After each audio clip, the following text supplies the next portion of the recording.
काफ़ी लोग यहाँ पर संगठन से भी बैठे हुए हैं। एक बड़ी चुनौती होती है बीजेपी लीडर के लिए कि सत्ता और संगठन को, पार्टी एंड गवर्नमेंट को तालमेल कैसे बना के रखे, क्योंकि आगे का आपका जो 5 साल है, और मैं ये भी कह सकती हूँ मेरे जर्नलिस्टिक अनुभव से कि नेक्स्ट इलेक्शन भी इसी पे डिपेंड करेगा। आप कितने स्किलफुली इसको हैंडल करेंगे, कितनी बड़ी चुनौती है, और इस पे कुछ टिप्स देना चाहेंगे क्या आप? How to keep the balance between party organisation and government? वास्तव में संगठन सरकार बनाता है, तो संगठन ये सेतु का काम करने का जो दायित्व होता है, अनुशासन मस्ट है, और दूसरा सरकार को भी सुझाव देने होते हैं।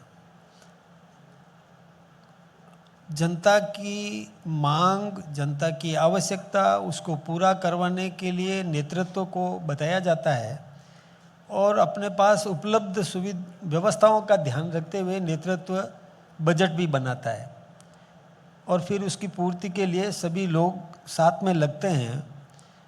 और ये एक व्यवस्थित रूप से जो जनता ने उम्मीद हमसे की है उसको हम कैसे पूरा कर सकें, इस दिशा में सभी मिलकर के और काम करते हैं। ये बात बिल्कुल सही है कि निष्पक्ष रह कर के काम करें, एक तो ये बहुत ज़रूरी है। महत्वाकांक्षाएं अपनी नहीं होनी चाहिए, ग्रुप नहीं बने, सबको साथ लेकर के चलें।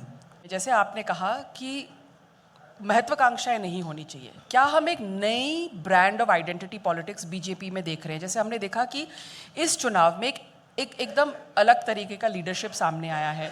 जो अंतिम पंक्ति में बैठे थे वो मुख्यमंत्री बन गए। भजन लाल जी को भी शायद ये अंदेशा नहीं था कि वो मुख्यमंत्री बन जाएंगे।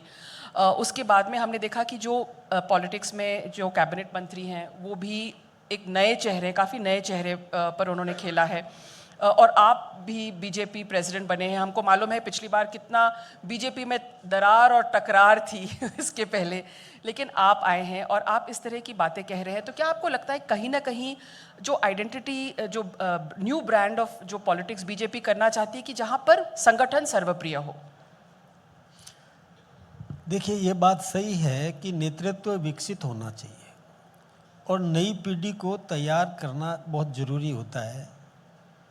और फिर जब नई पीढ़ी को अवसर देते हैं तो उनको सही गाइडलाइन मिलती रहे, उनको मार्गदर्शन मिलता रहे, उनके साथ में इस प्रकार की टीम जोड़ी जाती है। हालांकि मंत्रिमंडल में सीनियर को ले नहीं सकते, क्योंकि फिर बॉस जूनियर रहे और दूसरे मंत्रिमंडल के सदस्य यदि सीनियर रहे तो थोड़ा अनुशासन करवाने में, पालन करवाने में थोड़ा जोर पड़ता है। तो इस बात को भी विशेष रूप से ध्यान रखते हैं। इशारों में बहुत कुछ कह दिया इन्होंने। तो ये सब फिर नई पीढ़ी तैयार होती रहे। आजकल हमने जो महसूस किया कि आप में से भी अधिकांश ने महसूस किया होगा कि आज का बच्चा जन्म लेते ही मोबाइल हाथ में लेता है, जन्म लेते ही वो कुछ उसको सीख जाता है। तो नई पीढ़ी तेजस्वी ज़्यादा है, प्रतिभाशाली ज़्यादा है, अधिक है, बहुत जल्दी पकड़ है उसकी, ग्रैस्प बहुत जल्दी कर लेती है। तो उनको अवसर मिलना चाहिए, अवसर मिले, राष्ट्रीय नेतृत्व मार्गदर्शन देता रहे, नई पीढ़ी उत्साहित होती है, उसको सही गाइडलाइन मिलती रहे तो काम करने की क्षमता कुछ अधिक है। तो दोनों का सामंजस्य, वरिष्ठ मार्गदर्शन दे और जो जिनको नई पीढ़ी को अवसर मिला है वो उनका मार्गदर्शन में काम करता रहे तो अच्छा काम होता है। बस एक लास्ट आपसे, बिफोर वी एंड, जस्ट आपसे 2 शब्द में और 2 लाइन और पूछना चाहूँगी। तो आपको क्या लगता है अगले 4 साल में बीजेपी और बीजेपी गवर्नमेंट ने यहाँ पर अपने लिए क्या लक्ष्य तय किए हैं? देखिए, हमारी बहुत ऊंची सोच है। हम चाहते हैं कि राजस्थान में जैसे आपने बताया कि पानी की कमी है जी, तो ईआरसीपी हुआ। एक हरियाणा से हमने पहले 92 में पैसा जमा करा दिया था, जब भैरव सिंह जी शेखावत मुख्यमंत्री थे तब हरियाणा सरकार में हमने पैसा जमा करा दिया, हमें अपने हिस्से का पानी लेने के लिए नहर निर्माण करनी थी। लेकिन परिस्थितियाँ ऐसी बदली, कभी राजस्थान में बीजेपी तो हरियाणा में कांग्रेस, कभी हरियाणा में बीजेपी तो राजस्थान में कांग्रेस। इसके कारण से वो पैसा उपयोग में आया नहीं और वो नहर हरियाणा ने बनाई नहीं, हमारा पैसा पड़ा है जी हमको वो लाभ नहीं मिल पाया। अभी दोनों जगह हमारी सरकार, जी भजन लाल जी ने ये प्रयास किया तो वो फायदा वहाँ मिल रहा है। वो हरियाणा में भी निर्माण शुरू हो गया, वो पानी भी हमको मिलने लगेगा। ट्रिपल इंजन की सरकार है। हाँ एक्चुअली ट्रिपल हो गया, बिल्कुल सही, डबल नहीं ट्रिपल इंजन हो गया। इसी प्रकार से नर्मदा का पानी जी 0.5 MAF हम जब से हिंदुस्तान मतलब गुजरात बना तब से हम माही से पानी उधर दे रहे हैं। 0.5 MAF मिलियन एकड़ घनफीट जो होता है जी, एकड़ जो उसका, इतना पानी हम प्रतिवर्ष दे रहे हैं। बदले में हमको लेना चाहिए था, ले नहीं पाए। लेकिन पिछली हमारी वसुंधरा जी की सरकार थी तो उन्होंने वो नहर का निर्माण किया और सांचौर के सिल्लू पॉइंट तक पानी लेकर के आए हम। तो उधर गुजरात से नर्मदा का पानी हमको मिलेगा, इधर माही का पानी लिफ्ट करके लाने की योजना अभी हमारे भजन लाल जी ने तैयार करी है। इधर हरियाणा से हमको पानी मिलने लगेगा, इधर मध्य प्रदेश से जो अभी राम जल सेतु का, तो बहुत जल्दी वो भी पानी हमको मिलने लगेगा। इधर हमें पंजाब से पानी मिल रहा है जो जोधपुर से आगे जैसलमेर तक जा रहा है, वो थोड़ा प्रदूषित है तो उसके लिए भी हमने व्यवस्था करी है कि उस पानी को भी और कैसे शुद्ध करके जनता को मिल सके। ये जब चारों ओर से पानी मिलने लगेगा, राजस्थान की जनता कमज़ोर नहीं है, हमको पानी मिल जाए। बिजली के मामले में हमको आत्मनिर्भर बनना है तो हमने सोलर एनर्जी का घर घर में सोलर पैनल्स देंगे और उस पर सब्सिडी देंगे। तो घरों में जब बिजली पैदा होने लगेगी तो अपनी खपत हम यहाँ ही पूरा कर देंगे। और कई प्लांट्स हम लगा रहे हैं, विंड एनर्जी है और पावर प्लांट्स हैं, वो सारे लगेंगे तो हम सरप्लस हो जाएंगे। जब पावर सरप्लस हो जाएगा, पानी हमको मिलने लगेगा। हमारे पास में रॉ मटेरियल्स हैं यहाँ पर जो पहले हम निर्यात करते थे जी, अब रॉ मटेरियल्स हम यही कुटीर उद्योग लगाएंगे। अभी राइजिंग राजस्थान में 35 लाख करोड़ का जो MOU हुआ तो वो उद्योग भी जब हमें यहाँ मिलने लगेंगे, हमने ज़मीन दे दी, यानी 85% उद्यमियों को भूमि दे दी और एक एक अधिकारी लगा दिया। एक एक जो निवेशक है उसके पीछे कि अधिकारी ऐसा IAS सुपर टाइम स्केल का IAS लगा दिया कि इसको ज़मीन कहाँ चाहिए दिखाओ, कितनी बिजली चाहिए वो बता दो, पानी चाहिए क्या चाहिए, having availability of the raw material and near the market, ये सारा ध्यान में रखते हुए उन सब को और लगा दिया। तो वो जब रोज़गार मिलने लगेगा, कुटीर उद्योग होगा, कच्चा माल यहाँ उपयोग में आएगा, हमारा उत्पादन निर्यात होगा तो हमें संपन्नता मिलेगी, प्रॉस्पेरिटी बढ़ेगी, राजस्थान संपन्न बनेगा। इस दिशा में हम लोग काम कर रहे हैं और हमारी सरकार बहुत अच्छा काम कर रही है। बहुत बहुत शुक्रिया हमसे इस बातचीत के लिए Madan ji, thank you very much.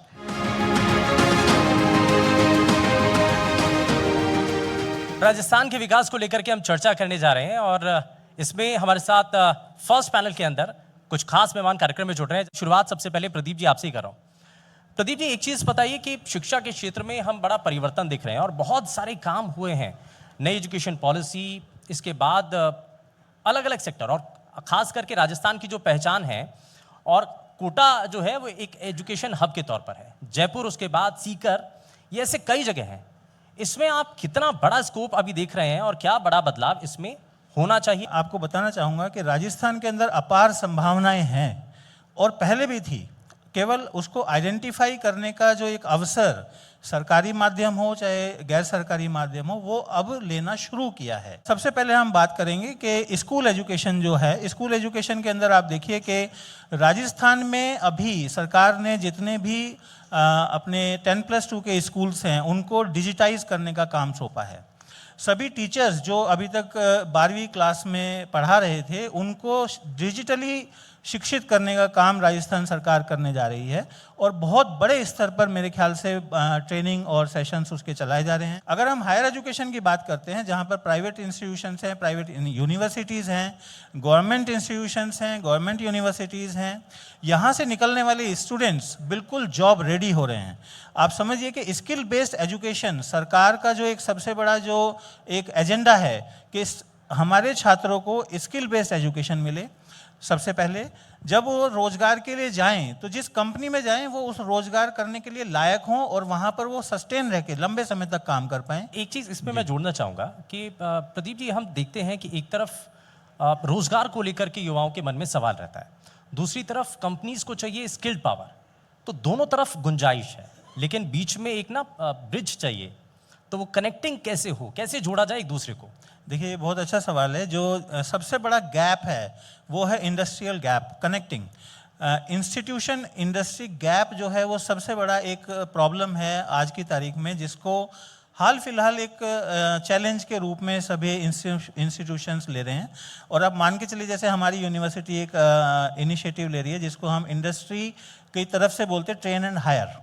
तो हमारे स्टूडेंट्स के लिए जो इंडस्ट्री पहले ट्रेनिंग सेशंस करती है और फिर उन्हीं को हायर करने की कोशिश करती है। जैसे जिस मॉड्यूल में, जिस प्रोजेक्ट में उनके यहाँ काम चल रहा है, वही ट्रेनिंग सेशंस हम लोग कराते हैं।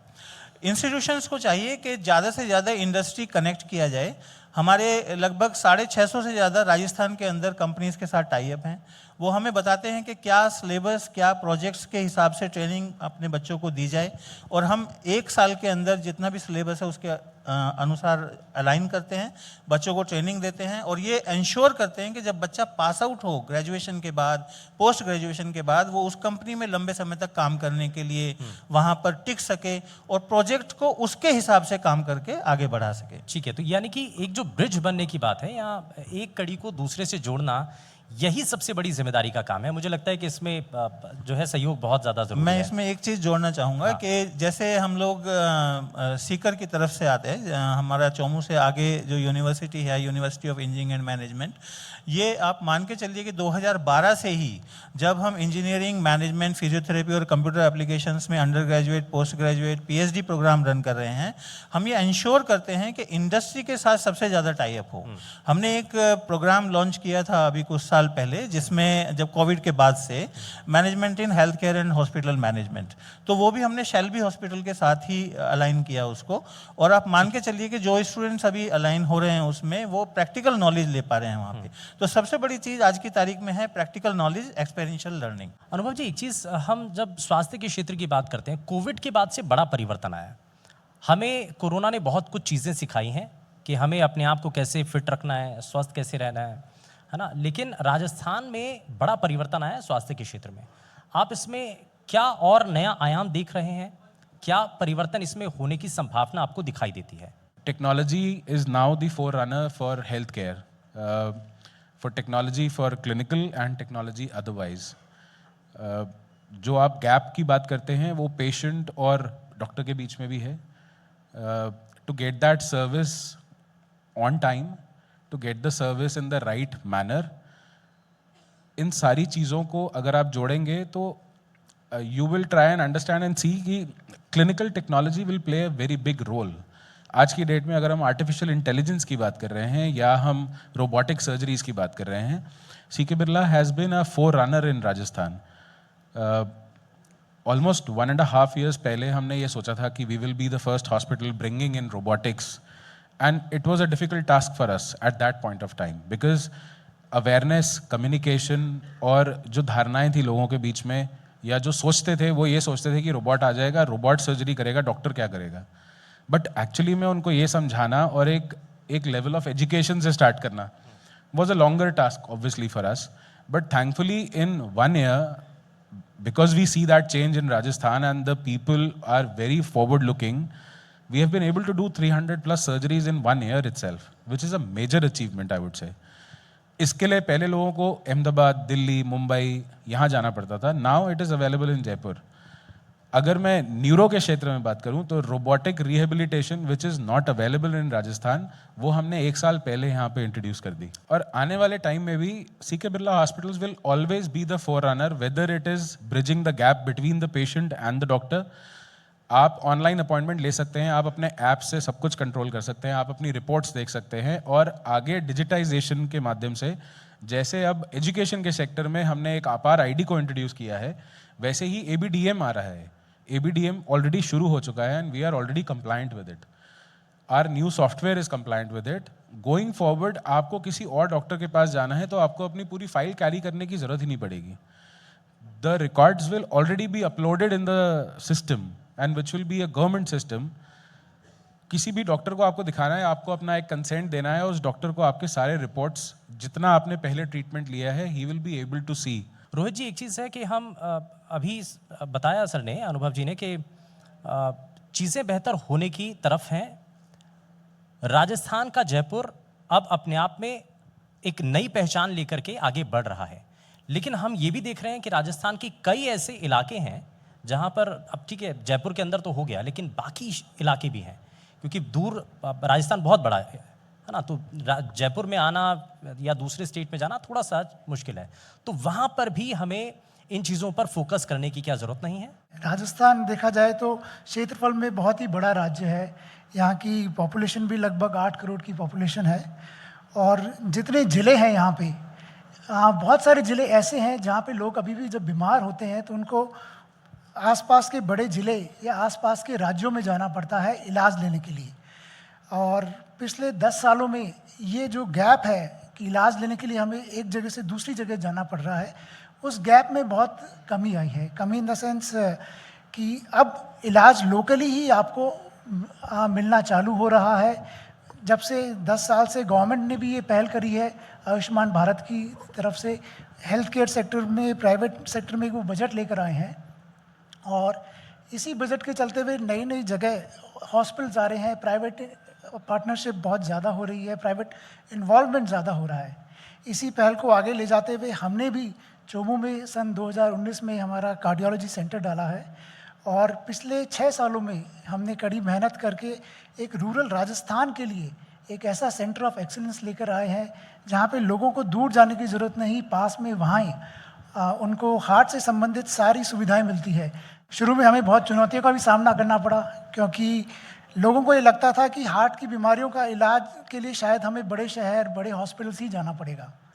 पर हमने इस चुनौतियों का सामना किया. हमने लोगों में बहुत अवेयरनेस बढ़ाई कि हार्ट के प्रति किस तरीके से उनको जागरूक रहना चाहिए. हमारी मेहनत और अच्छे रिजल्ट्स का नतीजा ये है कि आज लोग हमें एक अच्छे कार्डियोलॉजी सेंटर और एक रेफरल सेंटर के रूप में हमारे क्षेत्र में जाना जाता है. राजस्थान की एक पहचान खाने पीने से जुड़ी हुई है, मसाला इंडस्ट्री, और बहुत सारे ऐसे लोग हैं जो अपना नया बिजनेस खड़ा करना चाहते हैं, अपने आप को स्टैब्लिश करना चाहते हैं. तो उनके लिए आप क्या मैसेज देना चाहेंगे, और इस सेक्टर को आप किस तरीके से देख रहे हैं? देखिए, there are millions of opportunities in Rajasthan. First of all, जो यहाँ का क्लाइमेट है, यहाँ का जो the whole demography of this place is very uplifting. You know, आपका ड्राई रहता है स्पेस, बारिश भी है, अभी पानी का भी, जब से ये इंदिरा गांधी नहर योजना आई है राजस्थान में, so you can see Barmer, Jodhpur, Jaisalmer जैसे एरियाज़ में भी क्रॉप प्रोडक्शन काफ़ी अच्छे हो रहे हैं. So the opportunities are growing. The only thing that was lacking in Rajasthan was the water supply. So water supply आने के बाद Rajasthan is growing to heaps and bounces, and उसके साथ में food industry plus other industries like you would say textile industries, they are all growing, millions of opportunities. When it comes to spices, तो Rajasthan, India, for that matter, is world premier. पूरे world में India की spices are, we are known as the country which grows spices. You know, when you grow spices, आप कोशिश करते हैं कि अब, क्योंकि पहले हमें इतना नहीं ध्यान था, ज्ञान था, बट ऑर्गेनिक स्पाइसेस की तरफ हम जाना चाह रहे हैं. We are trying to get into a better sustainable way of growing spices. And the same time we are trying to get into food industry, जहाँ पे हम कम से कम पेस्टिसाइड्स को यूज़ करके अच्छे से अच्छा भोजन तैयार करें. तो स्पाइसेस आपके डेली यूज़ में आ रहा है, हर दिन काम में आ रहा है, तो उसके अंदर purity, to understand that we are playing with the life of our national people. So वो उसमें कहीं पे भी कमी नहीं रहनी चाहिए.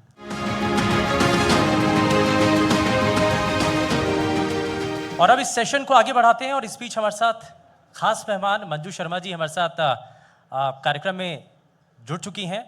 सबसे पहले बहुत स्वागत है मंजू जी आपका. बात करेंगे आपके अपने शहर के बारे में, यानी कि जयपुर के बारे में। जयपुर में कितना विकास हुआ है, क्या बड़ी चुनौतियां जयपुर के विकास को लेकर के हैं और क्या टारगेट है, सरकार क्या करना चाहती है। और अब तो लोगों की उम्मीदें ज्यादा बढ़ चुकी हैं। चूँकि मैं जयपुर की बेटी हूँ तो बचपन से मैंने जयपुर को देखा है। पिताजी आदरणीय भंवरलाल जी शर्मा साहब की काम को मैंने देखा है और उन्होंने जो जयपुर का विकास किया है उसको भी मैंने देखा है और आज भी मैं देख रही हूँ। हम अब की बात करते हैं।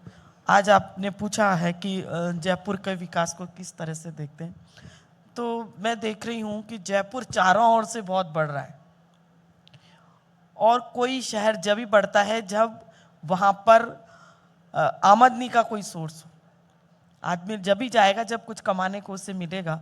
सो जयपुर का चारों ओर से विकास, चाहे हम चाहे आगरा रोड पर चले जाएं, चाहे हम अजमेर रोड पे चले जाएं, चाहे हम दिल्ली रोड पे चले जाएं, चाहे हम टोंक रोड पे चले जाएं। कहते हैं किसी भी शहर का साउथ बहुत प्रोग्रेस करता है। तो आज चाकसू तक आप चले जाइए तो जयपुर ही नज़र आता है, कहीं लगता ही नहीं कि कहीं दूसरी ओर जा रहे हैं। इतनी दुकानें, मकान और ये सब हो गए हैं। उसकी वजह है कि जयपुर में अब जो है जब साधन बढ़ गए, क्योंकि व्यापार जब भी बढ़ता है जब साधन बढ़ते हैं। सो फ्लाइट्स का बढ़ना, आज हमारे स्टेशन इतने अच्छे हो रहे हैं, सेंट्रल गवर्नमेंट ने इतना पैसा स्टेशनों को डेवलप करने के लिए दिया है, तो स्वाभाविक है कि जब लोगों को आवाजाही बढ़ेगी व्यापार भी बढ़ेगा। तो ये एक जयपुर की प्रोग्रेस को दिखता है, मेरा ऐसा मानना है। और जयपुर में एक ट्रैफिक एक समस्या आती है, कहते हैं पर्यटक आते हैं, समस्या सही बात है।